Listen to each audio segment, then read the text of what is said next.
Le secteur touristique du Gabon, à l'instar d'autres pays d'Afrique, vient de se doter d'une nouvelle charte. Il s'agit de la Charte nationale du tourisme.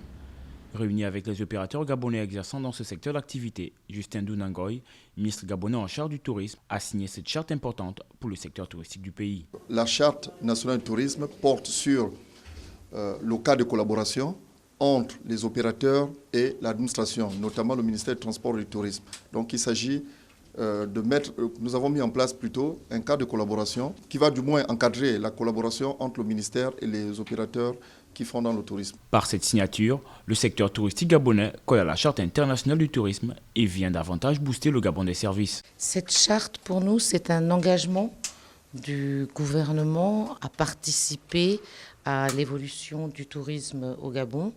Le tourisme, et c'est évident, c'est un vecteur de croissance, c'est un levier de l'économie.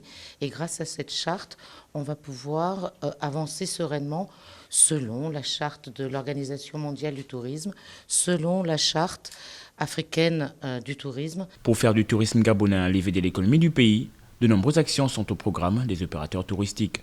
Pour booster le tourisme au Gabon, il faut qu'on se structure. Il faut qu'on s'organise.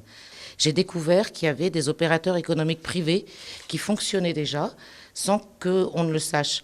Donc aujourd'hui, on va organiser, synchroniser, mettre en place tout ça de manière à ce que le client final, le touriste, soit satisfait du tourisme au Gabon. La signature de cette charte nationale du tourisme vise entre autres l'amélioration du Gabon des services et surtout l'érection du tourisme comme un véritable vecteur de croissance de l'économie du pays.